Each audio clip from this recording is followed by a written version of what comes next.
নওজোয়ান, মুসলমানের নওজোয়ান, তুমি যে এক ওয়াক্ত নামাজ পড়ো না, তুমি কার লগে যুদ্ধ করতেছো? বাপ আমার, তুমি বুঝোনি কার সাথে তামাশা করতেছো, কার হুকুম লঙ্ঘন করছ? তুমি কি মনে করছো আল্লাহ ছেড়ে দিবে এমনিতেই? না, এই সামান্য একটু সুস্থতা, এই যৌবন, এই 18-20 বছরের এই শরীর, এইটুকু পেয়ে একজন শক্ত সামর্থ্যবান সুস্থ সবল যুবক নওজোয়ান দিনের পর দিন, বছরের পর বছর এক ওয়াক্ত নামাজের সেজদা দেয় না, বছরের পর বছর কোনোদিন ফজরের নামাজ পড়ে না। আরে গাদ্দার, তুই কার সাথে গাদ্দারি করছিস? তুই কার সাথে গাদ্দারি করছিস? তুই জানো না কার সাথে টক্কর দিচ্ছ? তোমার 5 ওয়াক্ত নামাজের কথা তোমার আব্বাই বলে নাই, আল্লাহ বলছে। তোমার 5 ওয়াক্ত নামাজের কথা তোমার মসজিদের ইমাম বলে নাই, আল্লাহ বলছে। আল্লাহ বলছে। তুমি কার লগে তেড়ামিটা করলে? গাত্তারামিটা কার লগে করলে? আমি এই জন্য সবসময় বলি, এই পৃথিবীতে আসমানের নিচে জমিনের উপরে সবচেয়ে বড় গাদ্দার, সবচেয়ে বড় গাঁটতেরা বেয়াদব কে? বেনামাজি। যে ওই সবচেয়ে বড় বেয়াদব, ওই নিকৃষ্ট বেয়াদব, ওই গাদ্দার, ওই গাঁটতেরা, ওই গাউরা নাম্বার 1, গাউরা নাম্বার 1।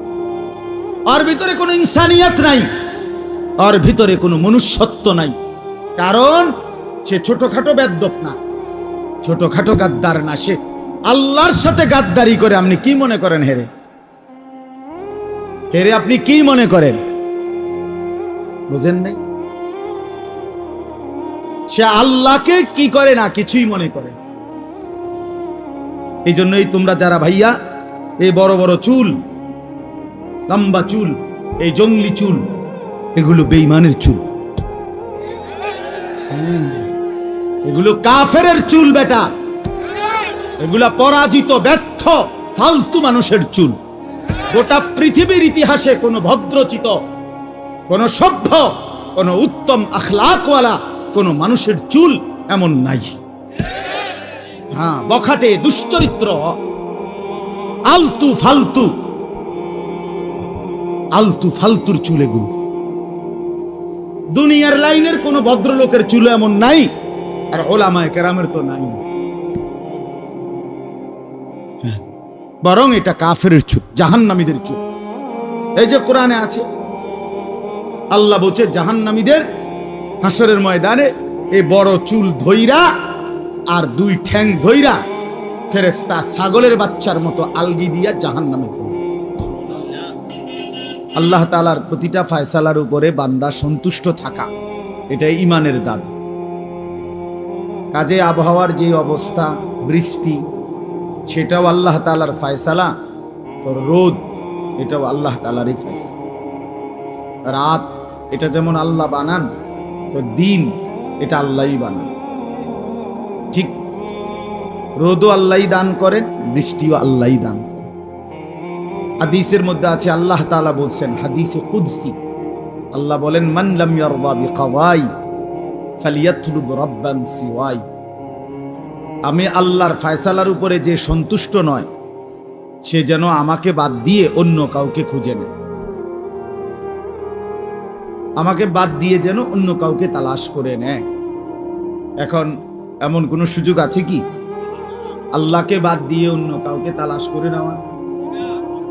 এই জন্য একটা জরুরি বিষয় মনে রাখতে হবে, আমাদের প্রত্যাশা মতো যদি কিছু হয় তবুও আল্লাহর দিকেই ফিরে থাকতে হবে।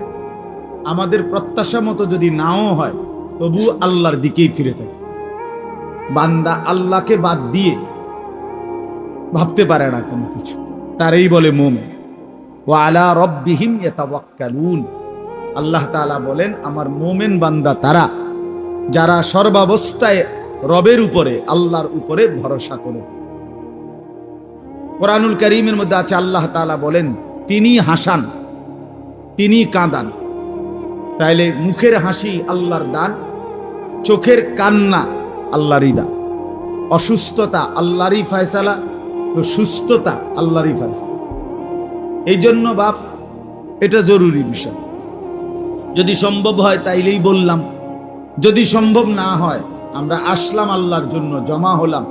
আল্লাহ চাইলে এই জমা হওয়া, এই একত্রিত হওয়ার দ্বারাই আল্লাহ তাআলা জিন্দেগীর গুনাহ মাফ করে।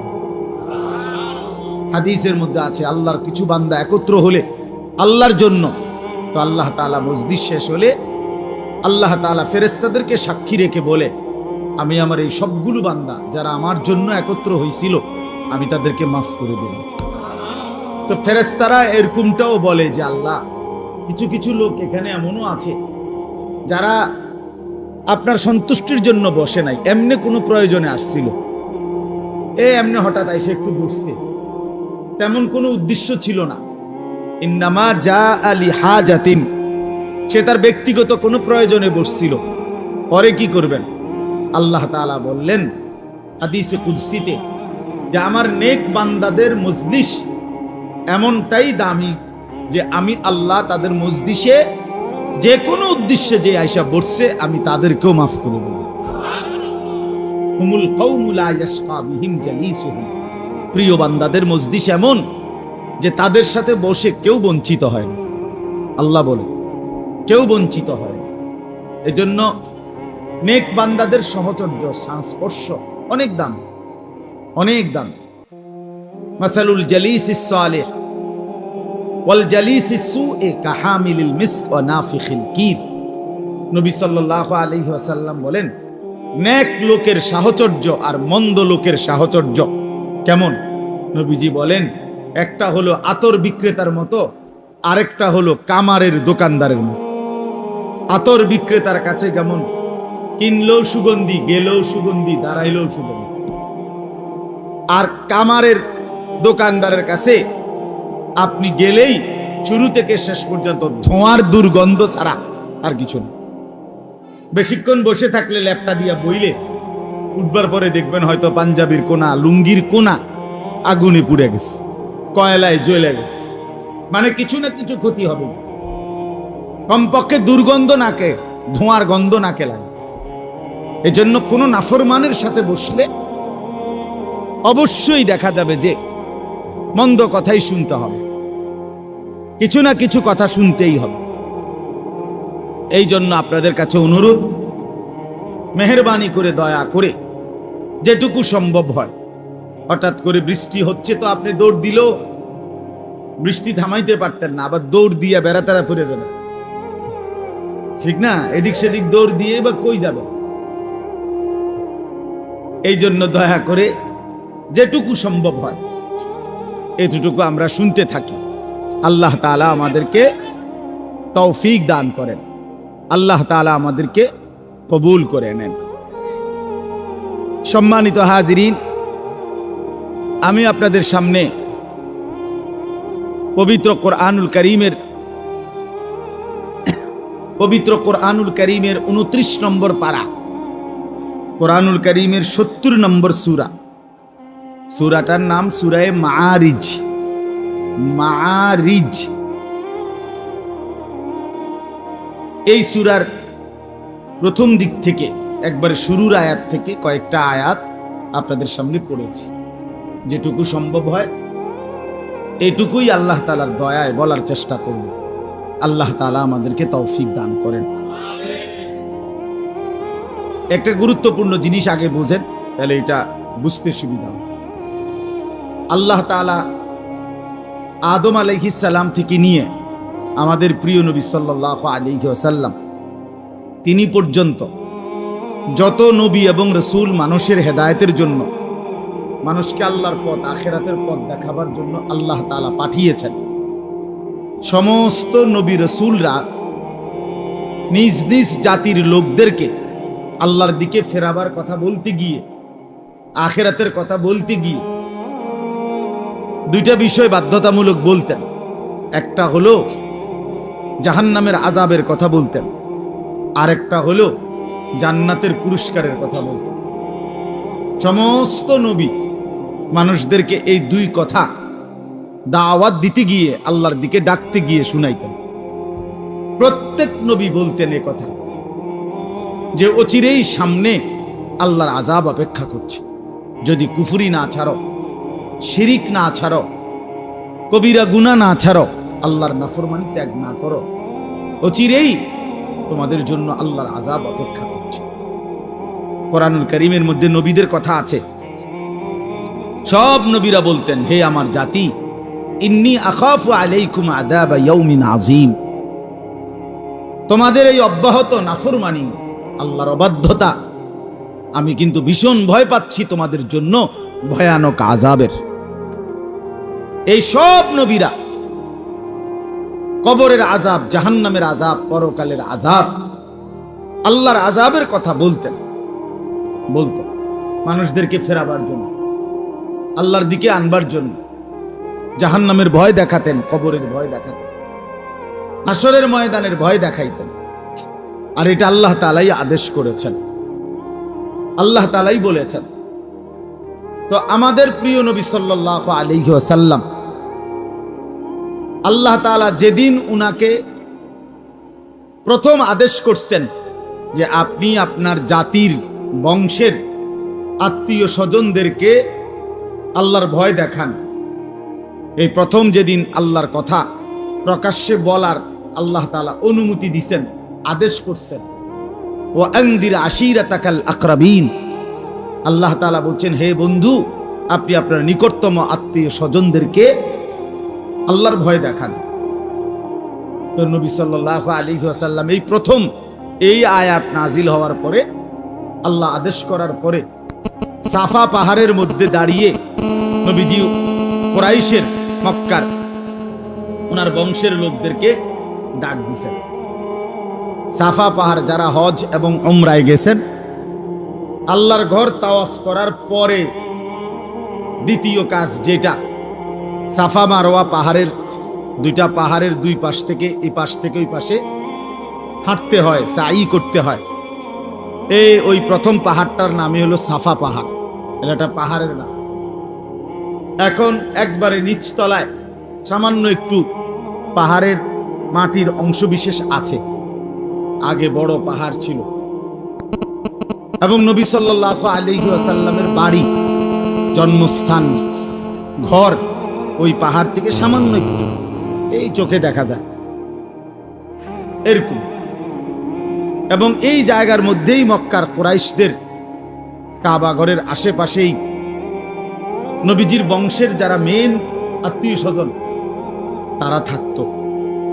আল্লাহর নবী সাল্লাল্লাহু আলাইহি ওয়াসাল্লাম এই পাহাড়ের টিলার মধ্যে দাঁড়িয়ে ওই মক্কার কুরাইশ ওনার বংশের লোকদেরকে ডাক দিয়েছেন, সবাই আসছেন।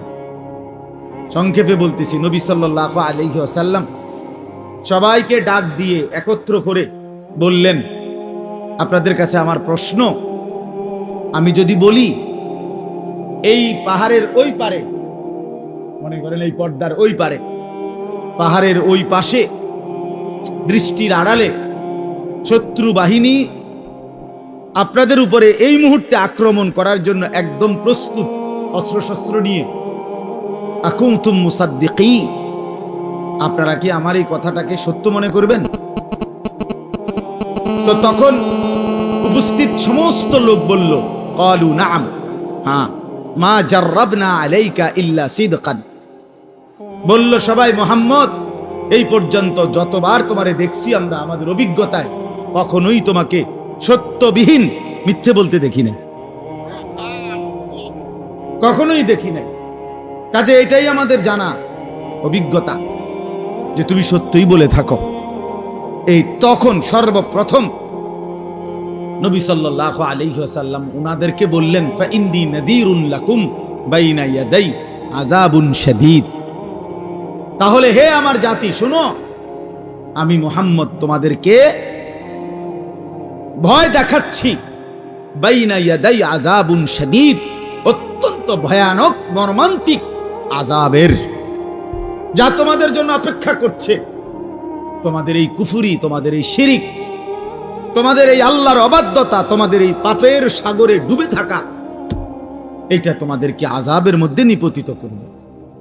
এই প্রথম যেদিন আল্লাহর নবী সাল্লাল্লাহু আলাইহি ওয়াসাল্লাম মানুষদেরকে আল্লাহর দিকে ডাকছেন, প্রথম দিনেই আখিরাতের আযাব, পরকালের আযাব, জাহান্নামের আযাব, হাসরের মাঠের আযাব, ভীষণ ভয়ানক আযাবের কথা বলছে। এবং পরবর্তী 23 বছর একটানা সব সময় নবীজি সাল্লাল্লাহু আলাইহি সাল্লাম মানুষকে যাই বলছেন তার মধ্যে এই দুইটা জিনিস কমন ছিল। একটা হলো জান্নাতের সুসংবাদ, আর হলো জাহান্নামের আযাবের ভয়। জাহান্নামের আযাবের ভয়। আমার বলার উদ্দেশ্য হলো, এই যে নবীজি আযাবের কথা বলা শুরু করছে, এই প্রথম দিন থেকেই দুষ্ট কাফের কুরাইশরা, কাফেররা নবীজি সাল্লাল্লাহু আলাইহি সাল্লামের এই কথাটাকে প্রত্যাখ্যান করছে, উড়াইয়া দিছে এবং ঠাট্টা করত, মস্কারি করত, তিরস্কার করত।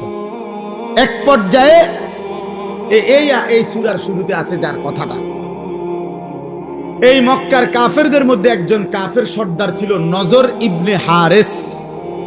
আবু জেহেল, আবু লাহাবের মতো সেও ছিল নবীজির প্রচন্ড বিরোধিতাকারী। নজর ইবনে হারেস এই কাফের বেঈমান এতটা অহংকারী ছিল, এতটা ঔদ্ধত্যপূর্ণ ছিল, সে প্রায় দিনে নবীজির কাছে আইসা বলতো, ডাইরেক্ট বলতো, মুহাম্মদ ওই যে তুমি যে কও আযাব আসবে, অহন আইতে কও, এখন দিতে কও, তোমার আল্লাহরে কও এখন আযাব চাই। কেডা দেয়? কি দেয়? দাও, বলো, আমি আযাব চাই, দাও এখন। এরকম জঘন্য ছিল। মানুষ যখন অহংকারী হয়, মানুষ যখন নিজের উপরে অহংকারী হয়ে যায়, মুতাকাব্বির হয়, তখন সে আল্লাহকেও পরোয়া করে না। অথচ তার আন্দাজ করা উচিত ছিল সে আযাবটা কার কাছে চাচ্ছে, আল্লাহর আযাব চাচ্ছে, কিন্তু সেইটাকে মোটেই পরোয়া করে না। তো আল্লাহ তাআলা এই নাফরমান লোকটা নজর ইবনে হারেস, এই কাফের কুরাইশ, তার এই আবেদন যে সে সরাসরি আযাব চাইতো, তো আল্লাহ তাআলা ওই কথাটা এখানে উল্লেখ করছেন এই সূরার শুরুতে। আল্লাহ তাআলা বলেন, সাআলা সাইলুম বিআযাবি ওয়াকি'।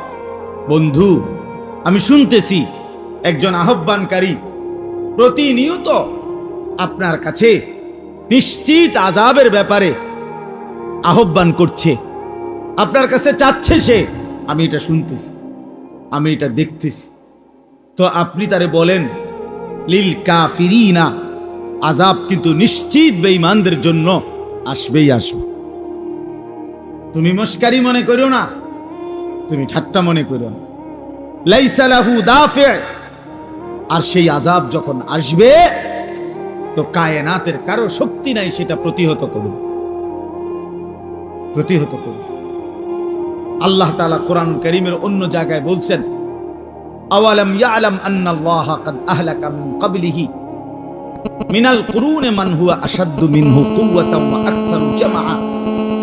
আল্লাহ বলেন, অবিশ্বাসী নাফরমান, তুমি জানো, তুমি যে আমি আল্লাহর নাফরমানি করছো, এই বান্দা তুমি কি জানো, খবর নাও, আমি আল্লাহ ইতিপূর্বে তোমার আগে শক্তিতেও বেশি ছিল, সম্পদেও বেশি ছিল, এমন অগণিত জাতি, ব্যক্তি, গোষ্ঠী আমি আল্লাহ ধ্বংস করে দিয়েছি, ধ্বংস করে দিয়েছি। আল্লাহ বলেন, আরে বেঈমান, আযাবের ব্যাপারে সন্দেহ মনে হয়, তুমি কি জানো না আমি আল্লাহ ইতিপূর্বে কাউকে আযাব দেই নাই?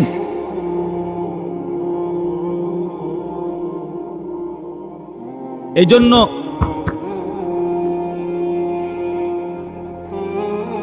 আল্লাহ মাফ করে দেন, আল্লাহুম্মা হাওয়ালাইনা ওয়ালা আলাইনা, আল্লাহুম্মা হাওয়ালাইনা ওয়ালা আলাইনা, আল্লাহুম্মা হাওয়ালাইনা ওয়ালা আলাইনা, আল্লাহুম্মা হাওয়ালাইনা ওয়ালা আলাইনা।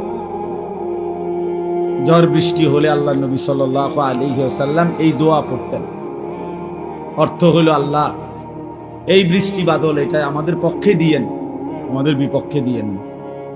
অর্থাৎ এটা যেন আমাদের জন্য মুসিবত না হয়, এটা যেন বন্যায় রূপ না নেয়, এটা যেন জলোচ্ছ্বাসের রূপ না নেয়, বড়সড় কোনো মুসিবত না আসে। আল্লাহ তাআলা আমাদের সবাইকে হেফাজত করুন।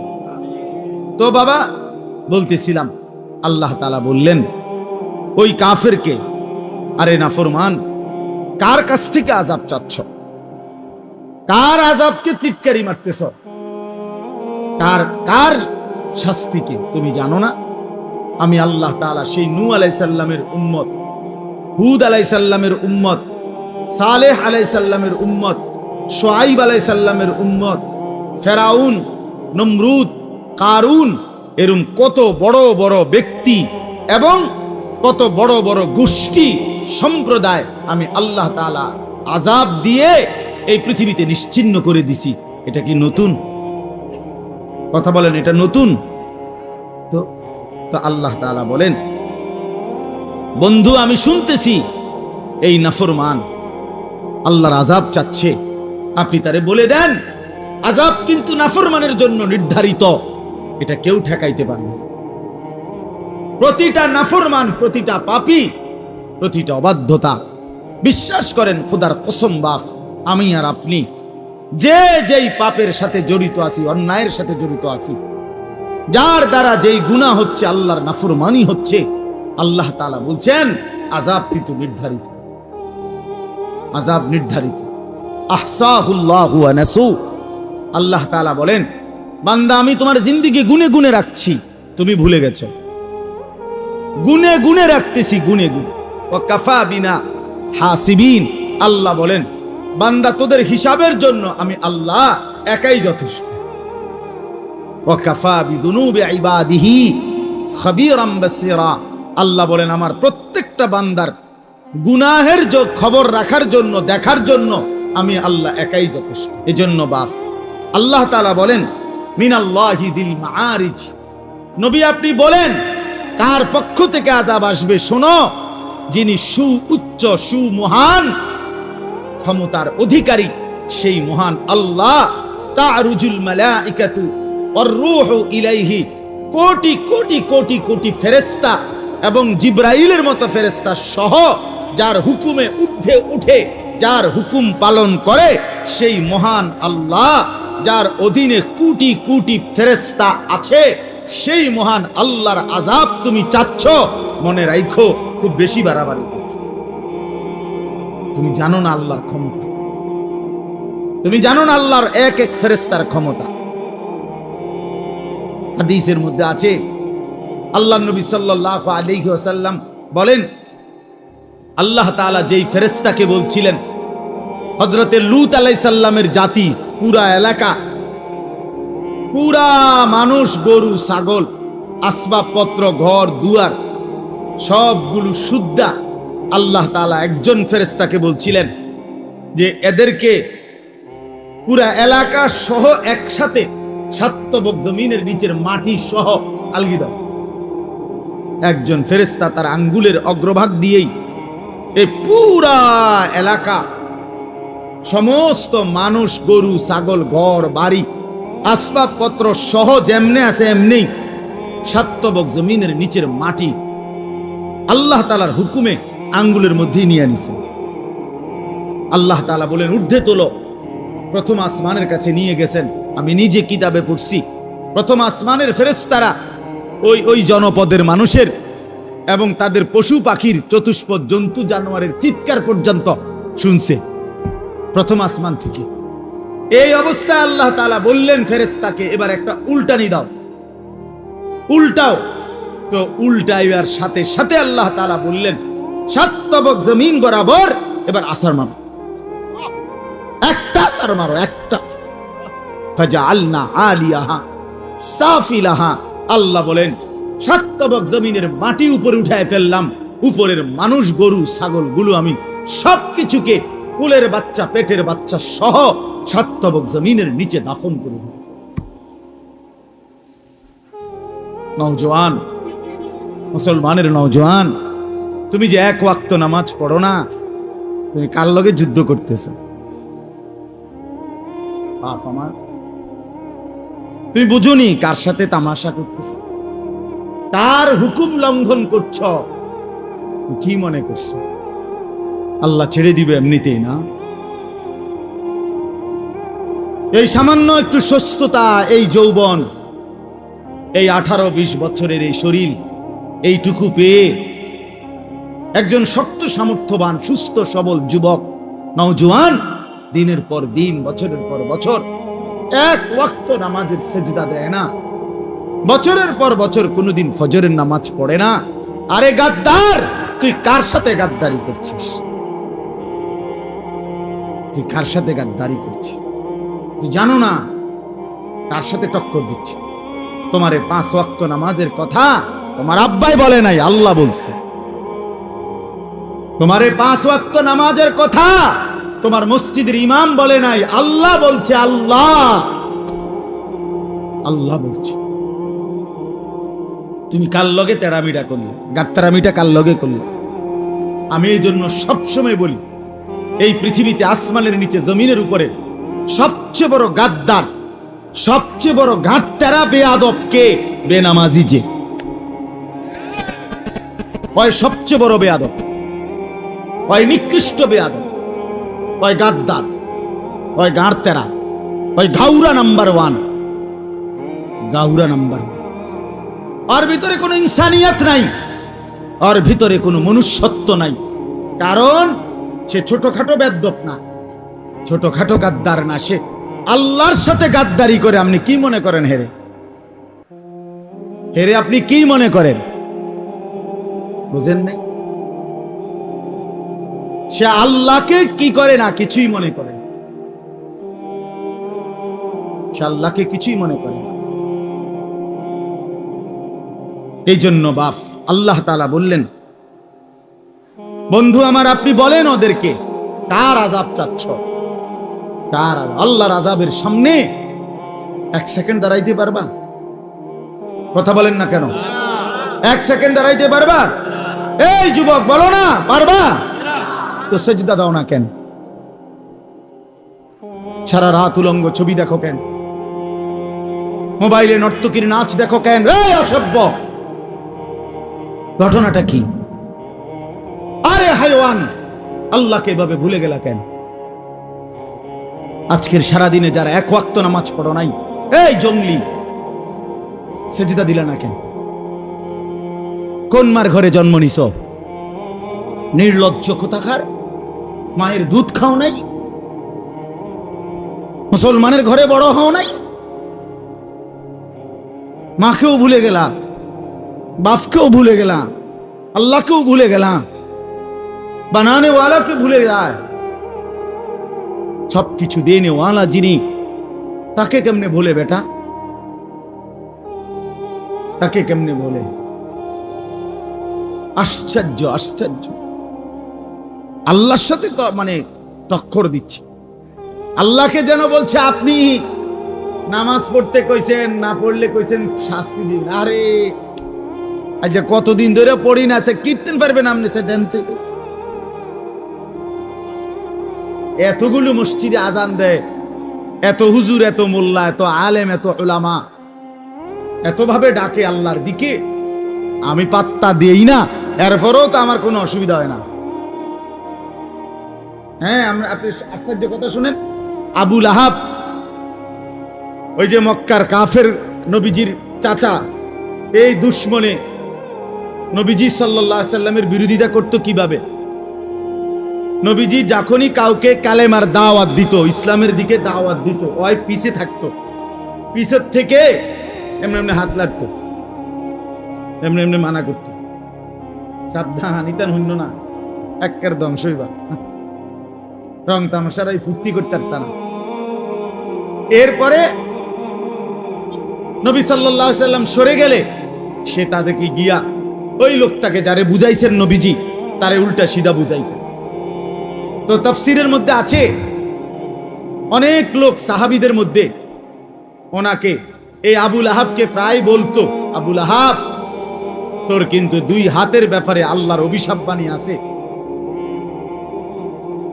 তুই কিন্তু ক্ষতিগ্রস্ত হবা। তো আমরা তাফসীরে পড়ছি, প্রত্যেকদিন সকালবেলা ঘুমের থেকে উঠেই আবু লাহাব ওই নবীজির ওই সাহাবীদের কাছে গিয়ে বলতো, এই দেখো, এই দেখো হাত আমার, কোনো অসুবিধা হয়েছে না। এইভাবে দেখাই, ডাইরেক্ট দেখাই, এই দেখো কোনো সমস্যা নাই। না কইলা সমস্যা হইব, কই সমস্যা কই? এইভাবে অহংকার করে গেছে, এইভাবে অহংকার করে গেছে। কিন্তু সত্যি সত্যি যেদিন আল্লাহ ধরছেন, সেদিন এই পরিমাণ ফসা হচ্ছে শরীর, এমন নিকৃষ্ট দুর্গন্ধ কুষ্ঠ তার সারা শরীরের মধ্যে দেখা দিছে। শেষ পর্যন্ত তারে মৃত্যুর পরে কুলি আইনা, হাবশি গোলাম আইনা, ওই হাবশি গোলামরা মুখে চেহারায় কাপড় বাইধা, এরপরে বাঁশ দিয়া লাঠি দিয়া তারে ধাক্কাইয়া লাইথাইয়া ফেলাইয়া গর্তের মধ্যে ফেলছে। এজন্য বাপ, আল্লাহ তাআলার সাথে টক্কর দিতে নাই। নওজোয়ান ভাই আমার, বন্ধু আমার, আল্লাহ তাআলা বলছেন এবার আযাব কখন হবে? আল্লাহ তাআলা বলেন, বন্ধু আপনি বলে দেন, প্রতিদিন দুনিয়ার জমিনে তো আযাব চাচ্ছে, আসলে তো আযাব দুনিয়ার জমিনে দেওয়ার জন্য আমি ফয়সালা নেই নাই। আমি তো দুনিয়াতে অপরাধের শাস্তি দেই না, আমি আল্লাহ তাআলা শাস্তির জন্য আলাদা দিন নির্ধারণ করেছি। ইন্না ইয়াউমাল ফাসলি কানা মিকাতা, আল্লাহ তাআলা বলেন নিশ্চয়ই পার্থক্যের একটি দিন আমি নির্ধারণ করেছি। বাল্লাহুম মাওঈদ, আল্লাহ তাআলা বলেন বান্দা ফয়সালার জন্য আমার নির্ধারিত দিন আছে, সেই দিন কিয়ামতের দিন, সেই দিন হাসরের মাঠের দিন।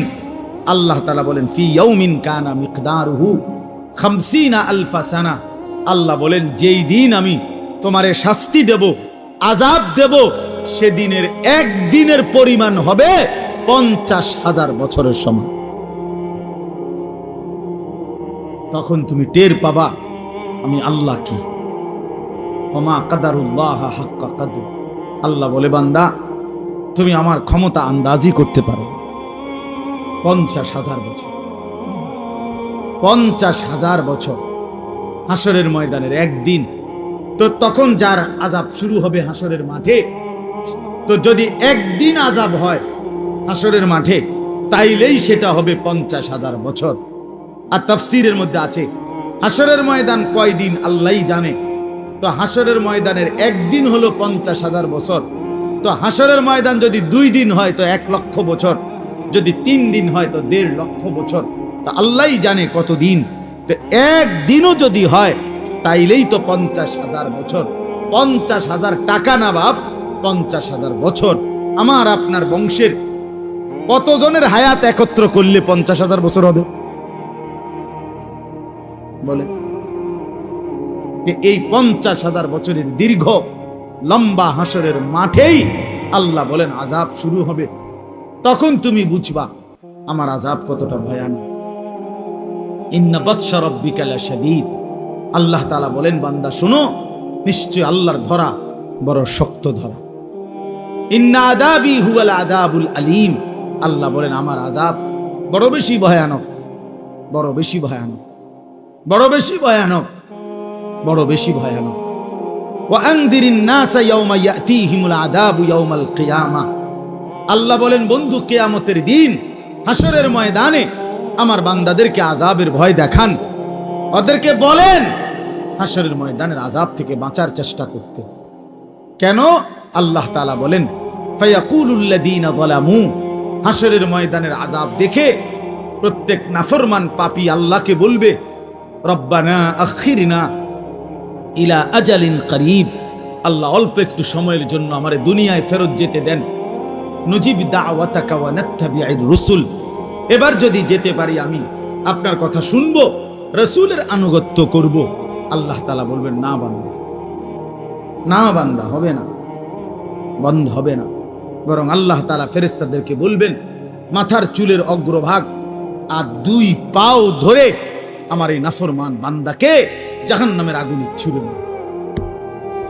ফায়ুখাযু বিন নাওয়াসি ওয়াল আকদাম, এই জন্যই তোমরা যারা ভাইয়া এই বড় বড় চুল, লম্বা চুল, এই জঙ্গলি চুল, এগুলো বেঈমানের চুল, এগুলো কাফেরের চুল বেটা, এগুলা পরাজিত ব্যর্থ ফালতু মানুষের চুল। গোটা পৃথিবীর ইতিহাসে কোনো ভদ্রচিত কোন সভ্য, কোন উত্তম আখলাকওয়ালা কোন মানুষের চুল এমন নাই।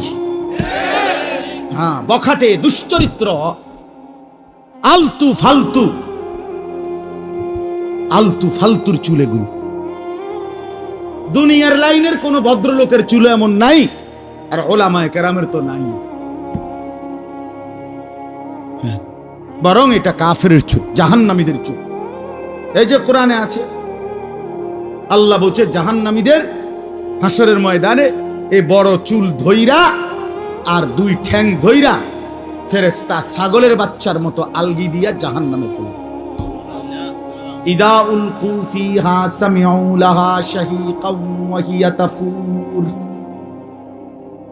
আর রব্বুল আলামিন বলে, জাহান্নামীকে যখন জাহান্নামে ফেলা হবে, সামিউ লাহা শাহীকাও ওয়া হিয়া তাফুর, আল্লাহ বলেন জাহান্নামী তখন বিকট চিৎকার আর আওয়াজ শুনতে পাবে, আর জাহান্নামের আগুন কেবল তার দেহের সামনে উথরাইতে থাকবে। জাহান্নামী চিৎকার করবে। রব্বুল আলামিন বলেন, ইন্নাল মুজরিমিনা ফি আযাবি জাহান্নাম খালিদুন। আল্লাহ বলেন নিশ্চয়ই নাফরমান পাপী জাহান্নামের আযাবের মধ্যেই থাকবে চিরস্থায়ী। আল্লাহ কোরআনে বলেন, লা ইউফাত্তারু আনহুম ওয়া হুম ফীহি মুবলিসুন। আল্লাহ বলেন লক্ষ কোটি বছরেও জাহান্নামীকে জাহান্নামের আযাবের মধ্যে এক সেকেন্ডের বিরতি দেয়া হবে না। ওয়া হুম ফীহি মুবলিসুন। আল্লাহ বলে জাহান্নামী লক্ষ কোটি বছরে বিষণ্ণ মলিন চেহারা নিয়েই থাকবে, কোনোদিন হাসবে না। আমার বন্ধু হসপিটালে যে থাকে, সেও তো মুখে হাসি কোনোদিন দেয়, হাসে। ক্যান্সার রোগীও যে জানে আর 2 মাস বাঁচবে, তার মুখেও তো কখনো কখনো হাসি ফোটে কিনা বলেন? পৃথিবীর সবচেয়ে কষ্টে পেরেশানিতে যে আছে, সেও তো কখনো কখনো মুচকি হাসে। আল্লাহ তাআলা বলেন লক্ষ কোটি কোটি বছরে জাহান্নামী একদিনও 1 সেকেন্ডের জন্য কোনোদিন মুখে হাসি ফুটবে না। ওমা যালামনাহুম ওয়ালাকিন কানু হুমুজ জালিমিন। আল্লাহ তখন বলবে, জাহান্নামী বান্দা বিরতি চাচ্ছ কেন? আমি তো তোমার উপরে জুলুম করি নাই, তুমি নিজেই নিজের উপরে জুলুম করেছ। তুমি বান্দা জুলুম করেছ, আমি জুলুম করি নাই। আমি রব্বুল আলামিন হায়াত দিয়েছি, আমি সুযোগ দিয়েছি, সময় দিয়েছি। কেন তুমি নাফরমানি করলা? কেন বন্দিগি করলা না? আমার বন্ধু বলেন, 1টা বাজে জোহরের নামাজের আজান হয়েছে, আবার 4টা বাজে আসরের নামাজের আজান হয়েছে। আল্লাহ বলেন বান্দা মাঝখানে 3টা ঘন্টা তো আমি সুযোগ দিয়েছিলাম। 10 রাকাত জোহরের নামাজ, 12 রাকাত জোহরের নামাজ। এই 10-12 রাকাত নামাজ পড়তে তো 3 ঘন্টা লাগার কথা না, আমি তো তবুও 3টা ঘন্টা সময় দিছি। আমি জুলুম করলাম কই? ফজরের নামাজ তো মাত্র 4 রাকাত, আমি তো সময় দিছি 1 ঘন্টার বেশি। আমি তো প্রতিটা নামাজের ওয়াক্ত, নামাজের পরিমাণ যে কয় রাকাত, আমি সময় কি কম দিয়েছি না বেশি দিয়েছি? কথা বলেন তো, আমি জুলুম করলাম কই? আমি আমার পক্ষ থেকে প্রতিনিধি পাঠিয়েছি। ওয়াজাআকুমুন নাদির, ইমাম, মুয়াজ্জিন, খতিব, আলেম, ওয়াইজ, পীর, মাশায়েখ, বুজুর্গ, আউলিয়া, কত আল্লাহর বান্দা পাঠিয়েছি। বান্দা বারবার চোখের পানি ফেলে কত আহাজারি করে তোমারে জাহান্নামের কথা বলছে, বন্দিগির কথা বলছে, তুমি তো পাত্তাই দিলা না। তুমি তো মাতব্বরি করছো। মাতব্বর এক ছেলে পেলে মানে কি কারণে মাতব্বরি করে আমি কিছু বুঝি না। হাতের একটা মোবাইল আছে আর একটা মোটরসাইকেল, এটা যে সারে মানে কুত্তার মতো সারে, একদম কুত্তার মতো, মানে কুত্তা কামড়াইছে তারে, একটা কামড় দিছি কুত্তা, এই যে দিছে দৌড়, এটার পা করে। এবার কি কাভার্ড ভ্যানের মধ্যে ঢুকে গেছে, না লরির ভিতরে ঢুকে গেছে, না ডিস্ট্রিক্টের ভিতরে ঢুকে গেছে, হেতের এটা দরকার নাই, ফা করে একটা টান দিছে। তোমারে কি কুত্তা কামড়াইছে? তোমারে তুমি এটা রুম জোরে টান মারলা কা? সমস্যাটা কি তোমার? বেওকুফ কি এরকম বেওকুফ হয়? আরে মানুষের বাচ্চা এত বেকুব হয় কেমনে? কি রে বেটা, যে নিজে বোঝা উচিত আমি যে এত দ্রুত মোটরসাইকেলটা চালাচ্ছি, আমারই তো পাওটা ভাঙ্গে যাবে, আমারই তো হাতটা ভাঙ্গে যাবে। তো নিজেকে নিজে এভাবে মৃত্যুর মুখে, ধ্বংসের মুখে ফেলে দেওয়া এত বড় বেকুব কেমনে হয় মানুষ? কথা বলেন না। এটা কি? এটা কি? এক এক যুবক দেখেন, আপনারা দেখেন কেন নামাজ পড়ে না? একটা মোবাইল, সারা দিন নাই রাত নাই, চুলের একটু ফ্যাশন, আহা আফসোস বিষয়। এই সামান্য একটা প্যান্ট, গেঞ্জি, শার্ট, একটা মোবাইল অথবা একটা মোটরসাইকেল, এই সামান্য বেশি কিছু না। সে কোনো বাংলাদেশের মালিক না, সে কোনো আটলান্টিক মহাসাগরের মালিক না, সে কোনো হিমালয় পর্বতের মালিক না, সে কোনো 7 রাজার ধনও পায় নাই। এই সামান্য একটু পাইয়া এত বড় মহান আল্লাহকে পাত্তাই দেয় না, একটা সিজদাই দেয় না। ওমা কি আশ্চর্য! আরে ভাই, কেন এমন হয়ে গেল? কেন নামাজ পড়ো না? কেন নামাজ পড়ো? কি পাইলা দুনিয়া? আহামরি কি দুনিয়া ভোগ করলা? আমার শায়েখ আল্লামা মুফতি মুশতাকুর নবী কাসিমি হযরত কত সময় বলে, যারে ভাইয়া এটা তো মোবাইল, এটা তো ছায়া ছবি, এটা তো প্লাস্টিক। যে নারী দেখে দেখে জীবন শেষ করে ফেলছো, ওই নারী তো প্রকৃত পক্ষে এখানে নাই। এটা তো ছবিও না নারীর, ছবির ছায়া। ছবির কি ছায়া? এটা ধোঁকা, এটা ধোঁকা, এটা ধোঁকা। এই ধোঁকা দেখতে দেখতে শেষ করে দিলা হায়াত, চরিত্র, আখলাক, জিন্দিগি, যৌবন, শরীর, স্বাস্থ্য, যৌন ক্ষমতা। হায় হায় হায় হায়, আল্লাহ আমাদেরকে মাফ করে দেন। আমার বন্ধু, আল্লাহর আযাবকে ভয় করা উচিত। কোরআনুল কারীমের মধ্যে আছে, আল্লাহ তাআলা বলেন, বান্দা বলবে, আল্লাহ আমার মিউত দিয়া দেন, আমি পারতেছি না, আমি এমন আযাব সইতে পারি না। আল্লাহ বলবে, বান্দা তুমি জানো না, লা ইউকদা আলাইহিম ফায়ামুতু, এখানে তো মৃত্যুর কোনো ফয়সালা নাই। বান্দা বলবে, আল্লাহ তাইলে আমার আযাবটা একটু হালকা করে দেন, আমারে মাসে একদিন বিরতি দেন, আমারে 24 ঘন্টার মধ্যে 10টা মিনিট একটু জিরাইতে দেন, আমি যে আর পাচ্ছি না এই আগুনে। আল্লাহ বলেন, না বান্দা, ওয়ালা ইউখাফফাফু মিন আযাবিহা, না বান্দা, 1 সেকেন্ডের জন্য এই আযাব হালকা করা হবে না। জাহান্নামী বলবে, আল্লাহ তাইলে আমারে দুনিয়া দেন, আমার কুদ্দু যাইতে দেন আমার দুনিয়ায়, আমি এবারে গেলে নেক আমল করব। আল্লাহ বলবেন, না বান্দা, না না, ফেরত যাওয়া হবে না, ফেরত যাওয়া যাবে। ওয়ানাদাউ ইয়া মালিকু লিয়াকদি আলাইনা রাব্বুক। কোরআনুল কারীমের মধ্যে আছে, জাহান্নামী আল্লাহর কাছে বলতে বলতে, নিজে আল্লাহর কাছে চাইতে চাইতে যখন হতাশ হয়ে যাবে, এবার আল্লাহকে নিজে না বলে জাহান্নামী এবার জাহান্নামের ফেরেশতাকে ডাক দিবে। জাহান্নামের ফেরেশতার যিনি প্রধান ফেরেশতা, ওনার নাম হচ্ছে মালিক। এই মালিক ফেরেশতাকে জাহান্নামী ডাক দিয়ে বলবে, ইয়া মালিক, হে ফেরেশতা মালিক, আমি তো আল্লাহর সামনে বুঝাইয়া পারলাম না, তুমি একটু বলো না তোমার আল্লাহকে, তোমার খোদাকে তুমি একটু বলো না, আল্লাহ যেন আমারে মৃত্যু দিয়া জীবনের তরে শেষ করে দেয়। আমারে এই দুঃখে দুঃখে আযাব, আমারে তিল তিল করে এই আযাব আমি যা আর পারছি না। ক্বালা ইন্নাকুম মাকিসুন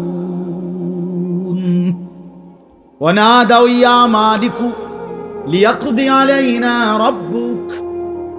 ফেরেশতাকে বলবে, আল্লাহকে বলো না আমারে শেষ করে দিতে। ফেরেশতা বলবে, না বন্ধু, এই আযাবের মধ্যেই তোমাকে অনন্তকাল অপেক্ষা করতে হবে। এজন্য দোস্ত আমার, বন্ধু আমার, বৃষ্টি পড়ছে, কষ্ট হচ্ছে, এরপরেও আমরা মনে করাই দিলাম। একটা সাংঘাতিক আয়াত আছে এরপরে, ভয়ঙ্কর আয়াত, আম আবরামু আমরান ফাইন্না মুবরিমুন। যুবক ভাই শোনো, বিশ্বাস করো ভাইয়া, আল্লাহ বলছে নাফরমান তোরে কেমনে শাস্তি দেমু আমি ঠিক করে রাখছি, তুই বাঁচবি কেমনে তুই ঠিক কর। বুঝেন নাই? তোরে আমি শাস্তি দেব কেমনে আমি আল্লাহ ঠিক করে ফেলেছি। তুই নাফরমান, আমি আল্লাহর হাত থেকে বাঁচবি কেমনে তুই বান্দা ঠিক কর। পারবেন তো? কথা বলেন না কেন? এই নওজোয়ান, পারবা তো আল্লাহর সাথে? পারবা? হ্যাঁ, জোরে মোটরসাইকেল চালাইবা, হাসরের ময়দানে জোরে টান দিবা মোটরসাইকেল। আল্লাহ আমাদেরকে মাফ করে দেন। আমার ভাই চেহারা দেখলে বোঝা যায় ভাইয়া, আমি সাফ সাফ কথায় বিশ্বাসী। এই নওজোয়ান, এতগুলো ছেলে দেখলে বুঝাই যায় নামাজ পড়ছো না অনেকেই, অধিকাংশ। চেহারাই প্রমাণ করে ভাইয়া, কেন জিন্দেগি নষ্ট করে দিচ্ছ, কেন জীবন শেষ করে দিলা? রাসূলুল্লাহ সাল্লাল্লাহু আলাইহি ওয়াসাল্লাম শেষ পৃথিবী থেকে জিবরাইল দাঁড়ানো, আজরাইল দাঁড়ানো, এখানে আম্মাজান আয়েশা নবীজির স্ত্রীর বুকে মাথা দেওয়া নবীজি সাল্লাল্লাহু আলাইহি ওয়াসাল্লাম আর নড়তে পারে না, শরীরটাই নাড়াইতে পারতেছে না, আর শেষ অবস্থা আল্লাহ নবী সাল্লাল্লাহু আলাইহি ওয়াসাল্লাম আয়েশা রাদিয়াল্লাহু তাআলা আনহাকে বলছে, আয়েশা জিবরাইল আজরাইল দুইজনই আমার সামনে, আমি চলে যাচ্ছি আয়েশা আমার মালিকের কাছে, এই এখনই আমার রূহ কবজ করবে। আমার উম্মতের জন্য আমার আখেরি ওসিয়ত, আমি মৃত্যু পথযাত্রী হিসাবে শেষবারের মতো তোমার মাধ্যমে আমার উম্মতকে বলে গেলাম আসসালাত, আমার উম্মতরে বইল নামাজ ঠিক রাখতে। আরে বেটা, ডাকাই তো যে হয়, ডাকাত 100 খুনের ডাকাই তো যে হয়, সেও তো তার বাবার মৃত্যুর সময়ের কথাটাকে কদর করে। পাষাণ পাষাণ যদি বাপ হয়, সন্তানও হয়। আমার আব্বা মরার সময় কইয়ে গেছে আমার এটা, আমার মা মৃত্যুর সময় আমার এটা বলে গেছে, মৃত্যুর সময় বলে গেছে। আল্লাহ নবী সাল্লাল্লাহু আলাইহি ওয়াসাল্লাম তো ইন্তেকালের মুহূর্তে এই কথাটা বলে গেছে, উম্মত নামাজ ঠিক রাখো। পাকিস্তানের বিশ্ববিখ্যাত বুজুর্গ হযরত মাওলানা তারেক জামিল সাহেব তিনি বলছেন বয়ানে, হাসরের ময়দানে আল্লাহ তাআলা নবীর উম্মতের আমলনামা নবীজির সামনে রাইখা খুলবে। নবীজি সাল্লাল্লাহু আলাইহি সাল্লামের উপস্থিতিতে আমাদের প্রত্যেকের আমলনামা আল্লাহ তাআলা খুলবেন, দেখাবেন। তো নবী সাল্লাল্লাহু আলাইহি সাল্লাম যদি আমলনামাটা নিয়া ভাইয়া পৃষ্ঠার পর পৃষ্ঠা নামাজের সেজদা না দেখে 365 দিনের একটা বছরে কোন দিন তুমি ফজরের নামাজ একদিনও পড়ো নাই, আল্লাহর নবী খোদার কসম তিনি বলছেন, আল্লাহর নবী নিজের চাদর সরাইয়া ফেলবে পিঠ থেকে। নবী চাদর সরাইয়া পিঠ দেখাইয়া বলবে, উম্মত তুই আমার পিঠটা দেখ, আমার পিঠটা তায়েফের পাথরের আঘাতে চালনির মতো ছিদ্র ছিদ্র হয়ে গেছে। আমি এতটা কষ্ট করে তোর কাছে দিন দিয়ে গেছিলাম, আমার 23টা বছরে আমি পেটে পাথর বাঁধছি, বুকে পিঠে আঘাত সয়েছি, দান দান শহীদ করেছি, আমার ঘরের চুলায় 3 মাস লাগাতার কোনোদিন আগুন জ্বলে নাই, আমি অভুক্ত থেকেছি কত রাত, আমি কতদিন খাই নাই, আমি দুয়ারে দুয়ারে কালেমার ফেরি করছি, আমারে পাথর মারছে, আমারে উটের পচা নারী ভুরি আমার পিঠে চাপায় দিছে, আমারে গামছা লাগাইয়া টাইনা হেসরাইয়া কাবার সীমানা থেকে টেনে বের করে দিছে। এত কিছুর বিনিময়ে উম্মত আমি কষ্ট করে, এতটা কষ্ট করে দিন পৌঁছিয়ে গেলাম, বিনিময়ে এটা কি আমলনামা নিয়ে আসলা? আমি কেমনে সুপারিশ করতাম, কেমনে? হ্যাঁ, তুমি তো উম্মত আমার বড় মাথাটা, আমার শ্রেষ্ঠ মাথাটা তো ছোট করে দিলা। আখিরি নবীর উম্মত, শ্রেষ্ঠ নবীর উম্মত এত বড় নাফরমান কেমনে হয়? যদি অন্যরা জিগায়, কথা বোঝেন নাই আমার? হ্যাঁ, কি হবে তখন? আল্লাহ তাআলা বলেন, অতএব বন্ধু হাসরের ময়দানের আযাব আসবেই আসবে। আপনি বলে দেন, ফাসবির সাবরান জামিলা। আর আপনি বন্ধু ভদ্রচিতভাবে ধৈর্য ধরেন, আযাব আসবেই 50,000 বছরের লম্বা হাসরের মাঠে। আর আপনি সবর করেন, যে আপনাকে যাই বলে প্রত্যাখ্যান করে, পাত্তা যদি নাও দেয়, আপনি বলতে থাকেন, সবর করতে থাকেন। ইন্নাহুম ইয়ারাউনাহু বাঈদা, আল্লাহ বলেন আমার নাফরমান বান্দারা মনে করে আমার আযাব অনেক দূরে। ওয়া নারাহু কারীবা, আমি আল্লাহ তো দেখছি একদম কাছে। তুমি ভেবেছো বান্দা অনেক দূরে, আল্লাহ বলেন না বান্দা আমি দেখছি কাছে, আমি দেখতেছি কাছে, আমি দেখতেছি কাছে। হাসরের ময়দানের একদিনের সামনে 60 বছর কয় পার্সেন্ট? কথা বলেন না। 50,000 বছরের কয় পার্সেন্ট 60 বছর? কোনো পাত্তা আছে কোনো? তাইলে আল্লাহ বলেন তুমি মনে করছো আর আযাব দূরে, আমি দেখি কাছে, আমি দেখি কাছে। 60 বছর কিছুই না, 70 বছর কিছুই না, 50 বছর কিছুই না। কবরের এক রাতের সামনে, কবরের এক রাতে, হাসরের ময়দানের 1 মিনিটে 60 বছর ভুলাই দিব। কোরআন শরীফে আছে, বিশ্বাস করেন। হাসরের ময়দানে আল্লাহ বান্দাকে জিজ্ঞেস করবে, নাফরমান বান্দা কয়দিন আছিলা দুনিয়াত? তো সে বলবে লাবিথনা ইয়াওমান আও বা'দা ইয়াউমিন, আল্লাহ সম্ভবত একদিন অথবা তার চাইতে কম ছিলাম। তার 60 বছরকে তার কাছে মনে হবে 24 ঘন্টা, 12 ঘন্টা, 18 ঘন্টা। এই জন্য দয়া করে আল্লাহ তাআলা বলেন ইয়াউমা তাকুনুস সামাউ কাল মুহল ওয়া তাকুনুল জিবালু কাল ইহন। আল্লাহ বলেন যেদিন ইসরাফিল ফু দিবে, হাসরের মাঠ কায়েম হওয়ার জন্য রেডি হবে, তখন আসমান, মাথার উপরের এই আকাশ গলিত তামার মতো গলে গলে পড়বে।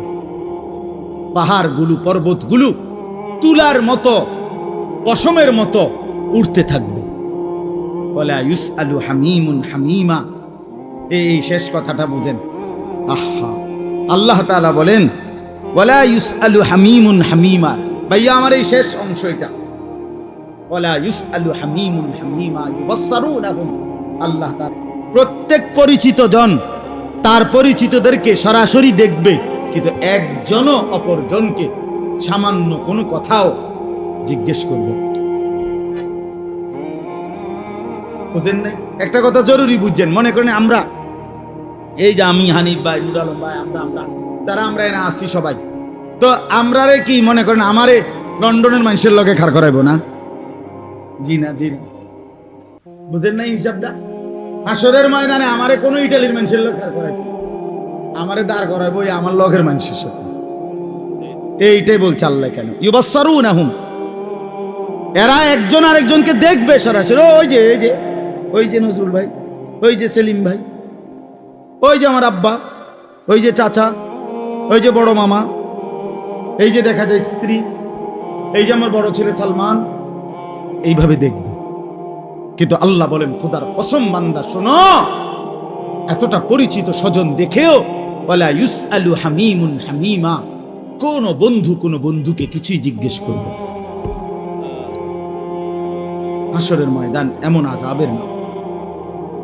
এবার আল্লাহ তাআলা শেষ বলেন, প্রত্যেকটা পাপী নাফরমান হাসরের ময়দানে শুধু হাসরের মাঠের আযাব দেখা আল্লাহর কাছে কি চাইবে জানেন? ইয়াবদ্দুল মুজরিমু লাউ ইফতাদি মিন আযাবি ইয়াউমিইদিন বিবানি। আল্লাহ তাআলার কাছে বলবে, চিৎকার দিয়া জাহান্নামী নাফরমান বান্দা বলবে, আল্লাহ আজকে এই হাসরের মাঠে আমার সন্তানদেরকে জাহান্নামে দিয়ে দেন, ওয়া সাহিবাতিহি, আমার স্ত্রীকে জাহান্নামে দিয়ে দেন, ওয়া আখিহি, আমার ভাই বোনদেরকে জাহান্নামে দিয়ে দেন, ওয়া ফাসিলাতিহি আল্লাতী তুযি, আমার পাড়া পড়শিকে জাহান্নামে দিয়ে দেন, ওয়া মান ফিল আরদি জামিআ, আমার পুরা দেশবাসীকে, পুরা জাতিকে, সমস্ত মানুষকে জাহান্নামে দিয়ে দেন। সুম্মা ইউনজি, বিনিময়ে আমারে বাঁচায়। এই মাওলা আমি পারতাম না, আমারে বাঁচায়, সবাইরে জাহান্নামে দিন। আল্লাহ বলবেন কাল্লা, কাল্লা, না বান্দা কখনোই না। ইন্নাহা লাযা, নিশ্চয়ই এটা জাহান্নামের লেলিহান আগুনের শিখা, সেখানেই তোমাকে ফেলানো হবে। আর ফেলতে দেরি, নাযাতাল লিশাওয়া, প্রথম ফেলতেই জাহান্নামের আগুন তোমার চামড়া দেহ থেকে খসায় ফেলবে, চামড়া খসায় ফেলবে। না, কুল্লামা নাদিজাত জুলুদুহুম বাদদালনাহুম জুলুদান গায়রাহা, যখনই চামড়া বদলাবে, খসে যাবে, আল্লাহ বলে সাথে সাথে নতুন চামড়া লাগবে, আবার জ্বলবে, আবার খসবে, আবার জ্বলবে, আবার খসবে। আল্লাহ আমাদেরকে মাফ করে দেন। চলেন ভাই, কষ্ট করছেন আপনারা, সবর করছেন। মাদ্রাসাটা অনেক কষ্ট করে সাজিয়ে আমরা প্রথম থেকেই জানি, মাদ্রাসা মেহনত করেন হিম্মতের সাথে, মাদ্রাসাটা ধরে রাখছেন। আপনারা সবাই মিলে দোয়া করবেন, আল্লাহ তাআলা মাদ্রাসা কবুল করে নেন। আপনারা প্রত্যেকে ভাই, যুবক, নওজোয়ান, হাত জোড় করে এই বন্ধু বললাম, নামাজ পড়ো ভাইয়া, নামাজ পড়ো, নিজের কাজে লাগাও ভাইয়া, নষ্ট হইও না, আল্লাহর সাথে গাদ্দারি করো না। পারতা না, আল্লাহর সাথে কেউ পারে না, অহংকার করতে নাই। আল্লাহ তাআলা অহংকারীর পরিণতি প্রত্যেকবারে ফিরে ফিরে আনে। মাঝে মাঝে আল্লাহ তাআলা জালেমের পরিণতি, অহংকারীর পরিণতি আল্লাহ দেখায়, দেখায় কিনা বলেন? এই জন্য দয়া করে আমরা কেউ বাস্তবিক অর্থে আল্লাহ থেকে বাঁচতে পারবো না। পারবো কি ভাইয়া? কাজেই আমাদের ইনসাফের দাবি এটাই, আমরা আল্লাহর ইবাদত করব, আল্লাহর হুকুম মানব। আল্লাহ তাআলা আমাদের সবাইকে তৌফিক দান করেন। আল্লাহ তাআলা প্রতিটা যুবককে নামাজি বানিয়ে দেন। আমার শায়েখ দামাত বারাকাতুহুম বলছেন, মাদ্রাসা তিনটা জিনিস চায়: দোয়া, মুসলমানদের দোয়া; আতফাল, মুসলমানদের সন্তান; আমওয়াল, মুসলমানদের দান সাদাকা। এই জন্য আপনারা মাদ্রাসার সাথে এই তিনভাবে সম্পর্ক করবেন। মাদ্রাসার জন্য দোয়া করবেন, মাদ্রাসায় নিজেদের সন্তানদেরকে পড়তে দিবেন। দেখছেন আপনারা বাচ্চারা, আপনাদেরকে অনেক সুন্দর সুন্দর ইসলামের গুরুত্বপূর্ণ বিষয়াদি প্র্যাকটিক্যাল দেখাইছে, আরো দেখাইতে পারতো, আমরাও জানি। বৃষ্টির কারণে আমি অপেক্ষা করি নাই। এটাই সারা বাংলাদেশে আলহামদুলিল্লাহ কওমি মাদ্রাসার নুরানি হেফজ বিভাগের সারা বাংলাদেশ নামে সারা পৃথিবীতে আর কোনো বিকল্প নাই, আর কোনো বিকল্প নাই। কওমি মাদ্রাসাকে অবজ্ঞা করে, অস্বীকার করে, কওমি মাদ্রাসার বিরোধিতা করে কোরআন সুন্নাহর ইলম প্রচার করার কল্পনাও করা যায় না। চ্যালেঞ্জ করলাম, আমি প্রমাণ করতে রাজি আছি ইনশাআল্লাহ। কোরআন সুন্নাহর ইলমের বিশুদ্ধ চর্চা উলামায়ে দেওবন্দ, কওমি মাদ্রাসার উলামায়ে কেরাম অতন্দ্র প্রহরীর মতো করে যাচ্ছে। একদিন বার বার বার বার এটা প্রমাণিত। ইসলামের, ইমানের, দ্বীনের সকল শাখায় আলহামদুলিল্লাহ কওমি মাদ্রাসার মেহনত। দাওয়াত বলেন, তাবলীগ বলেন, তাজকিয়া বলেন, তালিম বলেন, জিহাদ ফি সাবিলিল্লাহ বলেন, আল্লাহর জন্য জান বিলিয়ে দেওয়া বলেন, সর্বক্ষেত্রে উলামায়ে দেওবন্দ কওমি মাদ্রাসা আলহামদুলিল্লাহ সবার আগে আছে ইনশাআল্লাহ, সবার আগে। রাসূলুল্লাহ সাল্লাল্লাহু আলাইহি ওয়াসাল্লামের ইজ্জত, আজমত, মহব্বত, ইত্তেবা, অনুসরণ, সুন্নতের পাবন্দি, নবীর জন্য জীবন কুরবানি করা, আল্লাহর জন্য জান বিলিয়ে দেওয়া, এই ক্ষেত্রে সর্বযুগেই উলামায়ে দেওবন্দের ভূমিকা সবার আগে আলহামদুলিল্লাহ, সবার আগে। বলেন আলহামদুলিল্লাহ। এই বাংলাদেশের জমিনে রাসূলুল্লাহ সাল্লাল্লাহু আলাইহি সাল্লামের ইজ্জতের জন্য, কোরআনের ইজ্জতের জন্য, ইসলামের সম্মান রক্ষার্থের জন্য হেফাজতে ইসলাম 5ই মে 2013 এক রাতে যেই রক্তের নজরানা দিছে, আরো 100 বছরেও কেউ বাংলাদেশের ইতিহাসে পারবে না। 100 বছরেও জানেন।